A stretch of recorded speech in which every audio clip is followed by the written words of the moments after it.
The weird circle. In this cave by the restless sea, we are met to call from out of the past stories, strange and weird. Bellkeeper, toll the bell, so that all may know we are gathered again in the weird circle.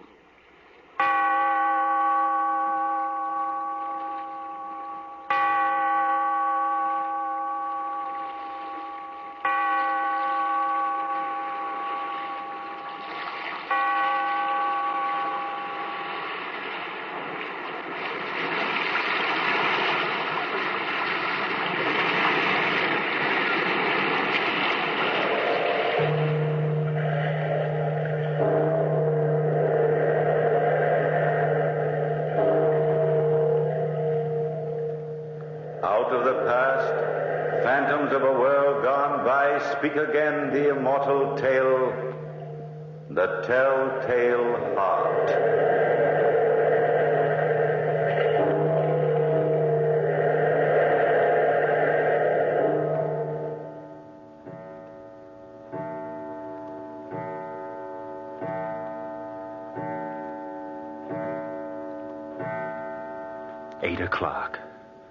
Eight o'clock in the evening. House is quiet. Deathly quiet. My uncle and I have just finished our meager repast in the dining room. Listen. Yes, that's my uncle, walking up and down overhead, pacing the floor. He senses it, too, my nervousness. Every night after dinner, he leaves the dining room and goes upstairs to the second floor, where he paces up and down. And suddenly, his heart begins to beat louder and louder. You can't hear it, but I can. My nervousness has sharpened my senses. Yes, I can hear things no one else can hear. Confound my senses. The footsteps. They've stopped. Now he'll walk down the circular stairway and join me here in the parlor. And I'll have to look at him, watch him. That eye. I've nothing against him. But his eye, that huge, distorted eye. If the eye offends thee, pluck it out. Pluck it out. Tortures me at night. I lie in bed and shut my eyes. But that horrible thing peers at me, embedded in my senses. That eye glistens and shimmers. It haunts me. Kill. Kill. I've nothing against him. My uncle, my only relative. The eye. Pluck out the eye. The eye. He's coming, yes, now down the stairs, sniffing as he blinks. The swollen lid covers that eye. Uncle, is that you? Is it me? Of course it is. Who else would it be, Charles? I don't know. Now for a nice hour of relaxation. Will you join me in a cigar, Charles? Here, take this one of mine. Thank you, Uncle. Sit down here. I'd prefer sitting back here, Uncle. Oh, nonsense. I can't see you over there, and you can't see me. Come sit over here. I'd much prefer to stay here. Do you dislike my company after all these years, Charles? No, Uncle. All right, I'll join you, but... Why are you staring at me like that? The eye. Look at the eye. Staring at you. Red and swollen hideous. A pale blue film covers it. Kill. Charles? Yes, Uncle? Come, light up your cigar. Here's a light. Now, that's better, my boy. These cigars have a rich, fragrant aroma. A very rich, fragrant aroma. It lulls a man's nerves into a peaceful state. It leaves the mind free for contemplation, doesn't it? Kill. Yes, Uncle. Kill. Nothing like the hours spent meditatively. Oh, blasted visitors. You answer the bell, Charles. Yes, Uncle. I dislike being interrupted like this. It's bad for my digestion. People should know that. Good evening, Mr. Holscomb. Well, good evening, Charles. I hope you and your uncle don't mind a nice neighborly visit. I'm sure we don't, Mr. Holscomb. I'm glad. I was all alone this evening and felt the need of a nice, friendly chat, so I dropped over. Good evening, Mr. Woodward. Good evening, Mr. Holscomb. How are you this evening? Feeling surprisingly fit. Man of my age has no right feeling so healthy. Bad for the doctor's income, but I feel like a man of 20. Just as fit physically and mentally as Charles here. Thank you, Mr. Holscomb. Well, won't you join us for a little while, Mr. Holscomb? Love to, yes, indeed. I'd enjoy it. Can't be for long. I'm retiring early, but a short visit would be appreciated. Thank you, Mr. Woodward. Mind if I light up my pipe? No, not at all, Mr. Holscomb.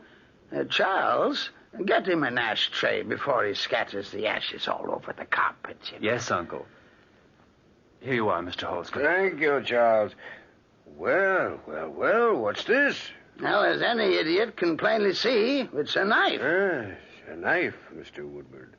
It's a strange-looking knife. Belonged to our ancestors.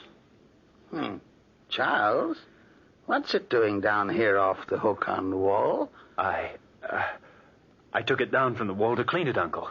Clean it? Well, old knives are supposed to look old. Clean it. Clean it. I'll put it back. Be careful, Charles, my boy. I knew of a young man exactly your age who took a family heirloom down from the wall one night and well, blasted if it didn't slip and cut off his right arm. Yes, took the arm clean off right to the elbow. He was a mechanic by profession, and it ruined his career. Be careful, Charles, in putting the knife back. You'd better stand on a chair, Charles. It's much wiser to take an ounce of prevention. Yes, your uncle's right. How's that, Uncle? Well, it's not hanging straight. I like things to hang straight. It annoys me to have something crooked on the wall. Yes, it means a death in the family. One of the pictures in my house was crooked on the wall the night of my wife's death. Now, I'm not a superstitious man, mind you, but that does it, Charles. All right. Now, put the chair back where you got it. I'm not a superstitious man, mind you, but I was confounded when she died. Confounded, I tell you. Yes, I imagined that you were confounded. Of course, that coincidence really doesn't compare with an event which occurred to a friend of mine. His name was, very common name. What was it? Smith. Peter Smith. Yeah, well, what about Peter Smith? He had a picture on the wall in his home. Well, this picture sidled over on its wire, refusing to stay upright. The picture refused? I swear it's true, Mr. Woodward. Well, I was there, if you don't believe me. Do you know what happened? No, I do not know what happened. Peter Smith died that very night. All right. What time is it, Charles? Almost 9 o'clock, Uncle. 3 more hours. 3 more hours. If thine eye offends thee, pluck it out. It's 9 o'clock. It's almost my bedtime, Mr. Holscomb. Oh, don't mind me, Mr. Woodward. I was about to leave anyway. I say, look at the knife hanging on the wall. It slipped sideways again. So it has. Anxious? Anxious, Charles. The knife is anxious. Reminds me of Peter Smith's picture. Well, I must be on my way. Don't bother to see me to the door, Charles. I'll find my way out. Good evening, Mr. Woodward. Good evening, Mr. Holscomb. Confounded in it. That man makes me nervous, Charles, with his stupid stories of Smith. Fix that knife, Charles. Of course, Uncle. I'll fix it right away. I'm tired. I'll go on up to bed now. I'll help you up the stairs, Uncle. Help me? Since when do I need help? Well, maybe I do, Dad.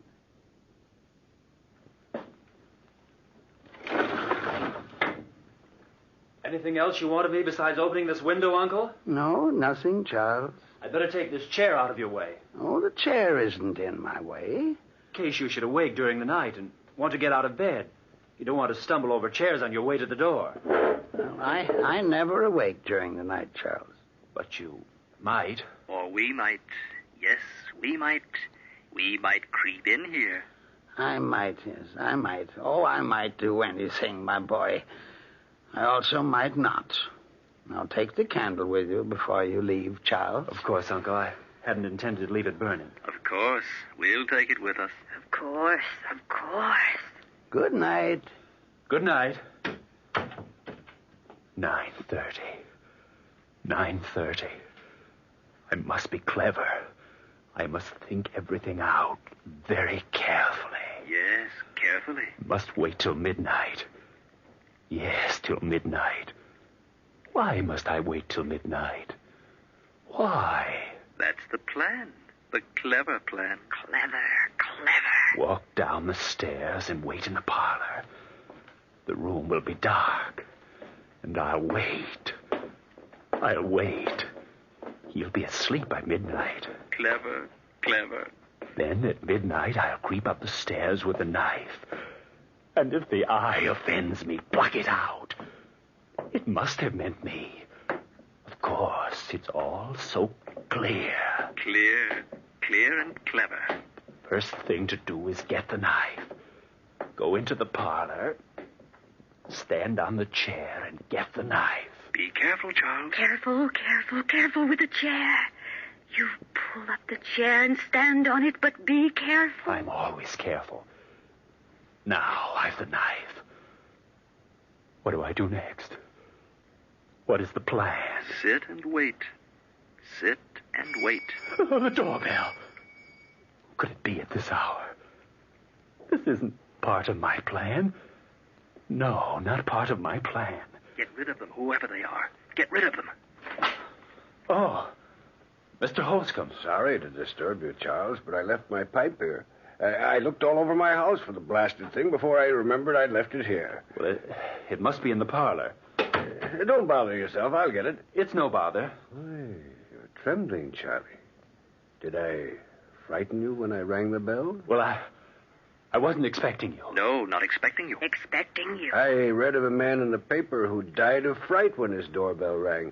It was just the other day I read it. Very amusing article, too. But, oh, here's the pipe. Imagine my leaving it behind. Yes, imagine it. Thanks again, Charles. What's this knife doing down here again? It slipped. Slipped again, did it? Well, well, well. Just like the picture at Peter Smith's. Let me know if anything happened. Of course. Of course. Of course. Good night, Charles. Good night, Mr. Holscomb. Now, the plan. The plan to wait. Wait. Wait for midnight. For midnight. Yes, for midnight.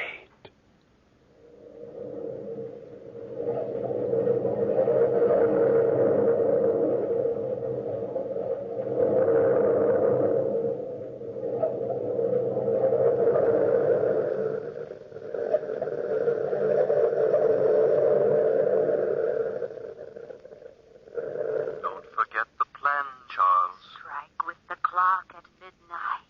Midnight. How slow time flows when we wait for midnight. Yes, slowly. So very slowly. Does Holscomb suspect Charles? He knows that the knife had been moved Does he know it's in your hand now, Charles? snugly in your hand. The plan calls for the knife to be in my hand. Charles, your palms are moist. Maybe the knife will slip, Charles. It's almost midnight. Yes, Charles. 15 seconds. Maybe the knife will slip, Charles. It can't slip. It belongs in my hand. Where is the lantern, Charles? You've got to see, you know. I have it. It's ready. Listen, Charles. Listen.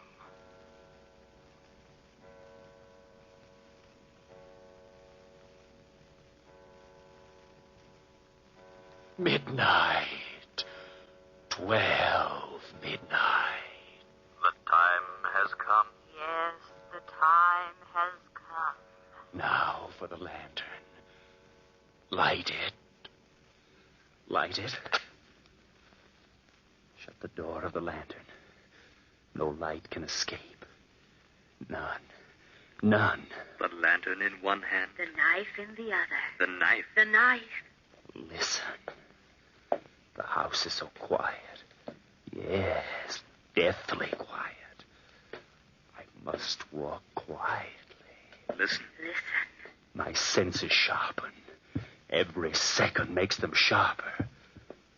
I can hear the rhythmic beating of the old man's heart. The beating of his heart. Beating out his last breath. His last breath. His last breath. Do you know death is outside your door, Uncle?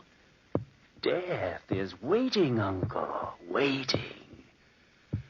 The door of your room opens gently, Uncle. Very gently, Uncle.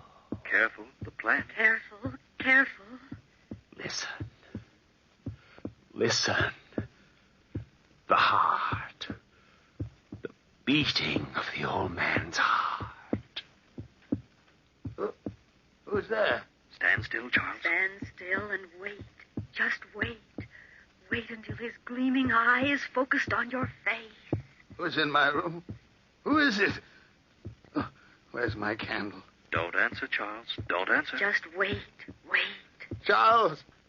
Charles! He's calling for you. Little does he know. Charles! Calling for you. Calling for you. Oh, someone's in my room. I can see the shadow across my bed. Who is it? Let him guess and worry. Worry. Worry. The room is hot. Hot in heaven's name. Answer me. Don't move a muscle. Just stand still and wait. Wait, wait. Oh, what is it? Who is it? Where is Charles? Listen to his heart. His heart. Listen to his heart. Now it's panic. Later, it will be the forewarning of death. Oh, somebody help me. Now raise the lantern. Slowly, Charles. That's it. That's it. Focus it where the eyes should be. Then slowly open the door of the lantern and let the light shine in that eye. If the eye offends thee, pluck it out. The eye.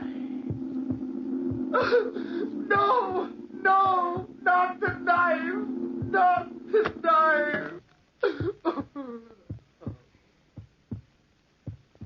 Listen to the heart beat its last beat. He's dead. He's dead. And I'm free of that horror. Free of the eye. Of the scorpion eye. The horrible scorpion eye.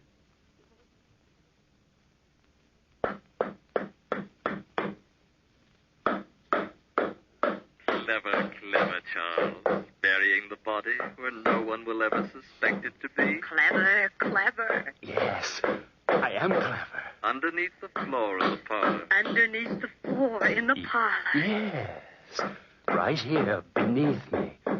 I must be careful, very careful. You are careful. Hammer the nails in straight. The nails are important. Very important. One more nail, and then my job is done. 1, 2. Now what? Oh, yes. Pull the big upholstered chair over the grave. There. And then place the carpet just as it was in front of it. Clever, clever. Yes, I am clever. Very clever. The plan has worked. He's dead. He's dead. And no one knows. No one knows? I've cleaned up his bedroom, scrubbed it, put his clothes away. Not even a bloodstain remains to give me away. Not one? Not one. No trace. No trace at all. You're positive. Of course I'm positive. Clever, clever, Charles. Of course I'm clever. Today I'll tell the neighbors my uncle left for the country. Will they believe you? Of course they'll believe me. Believe you? Believe you. And tomorrow, early tomorrow morning, I'll say I'm leaving to join my uncle in the country. It's so easy. I'll disappear. Disappear completely from the world. Forever from that eye. That huge, distorted eye. So I dropped over to this precinct station, Inspector Gelby, and thought I'd tell you about it. Yes, a very strange story, Mr. Holscomb. You say this old man, Mr. Woodward, has never left town for the baths before? Not for the last 20 years, sir. I've been their neighbor for longer than that, really. And the nephew, Charles Woodward. How did he seem this morning? Very much the same as usual, perhaps a trifle more chipper. Said he was looking forward to joining his uncle at the baths tomorrow. And you're positive this scream you heard last night came from the direction of the Woodward house? Absolutely. I was standing at my window at the time, looking out. It must have been a little past midnight. Suddenly I saw a gleam of light from Mr. Woodward's bedroom, and then the scream. Scream last long? No, but I'm positive no unimportant explanation is behind the scream. It sounds fishy enough, Mr. Holscomb. Certainly no harm in investigating it. The boy is innocent. He'll be glad enough to allow us to search his uncle's bedroom. If he's guilty, well, we'll know in good time. Yes, in very good time. Mind if I go with you? Not at all, not at all. I'd like to have you along, Holscomb. You're always welcome. This isn't a case of idle curiosity, Inspector. It's just that I enjoy collecting these little tales of death and murder. I've made it a life hobby, and I hate to miss an opportunity. Yes, I hate to miss an opportunity.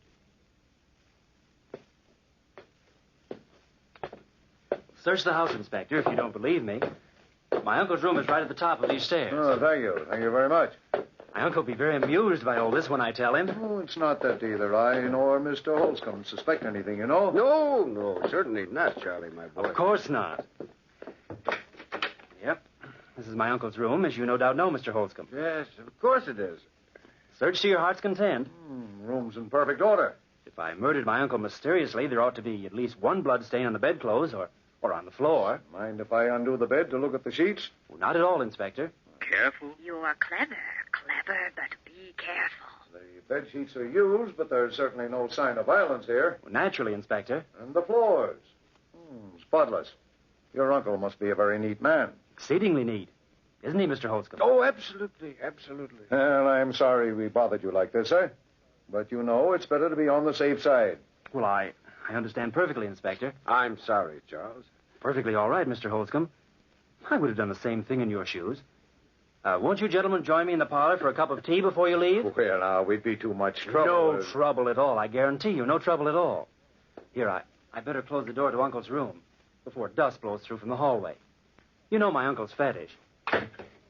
Well, I'll join you gentlemen in the parlor shortly, after I fetch the tea.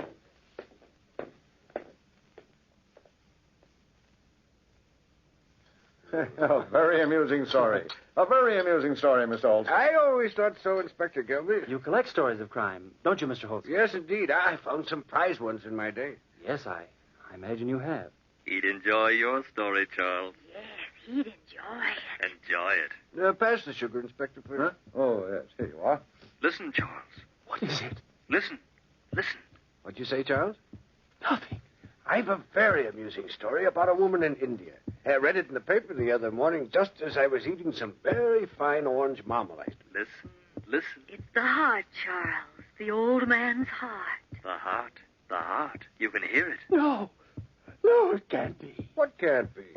He denies the truth of my story even before I tell it. What about the woman in India? Can it be the beating of the old man's heart? Well, she murdered a rich uncle of hers. Can a man I murdered return to life? It's getting louder and louder. Louder and louder. Why did she murder him? No known motive. They're playing with me. They're both watching me.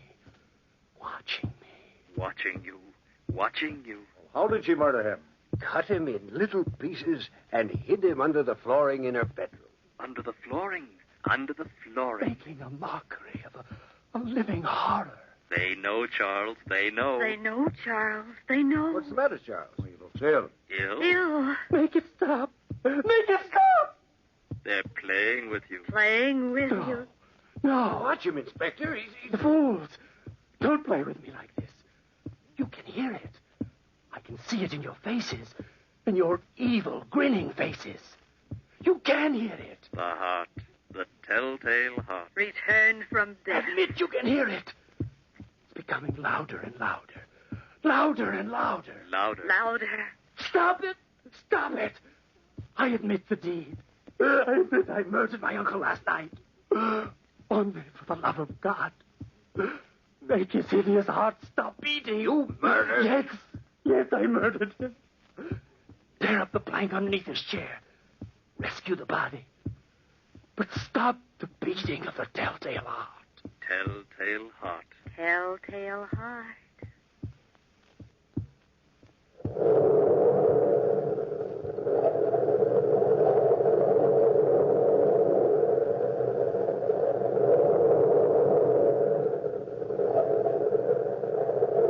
From the time-worn pages of the past, we have brought to you the story, The Telltale Heart.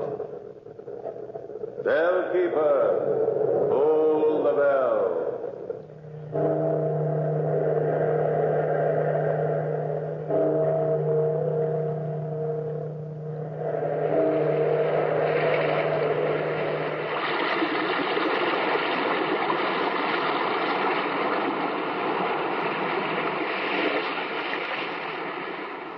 From the time-worn pages of the past, we have heard another immortal tale in The Weird Circle.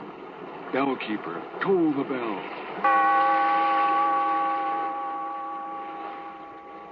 Be here in this lonely cave by the restless sea once again next time for another immortal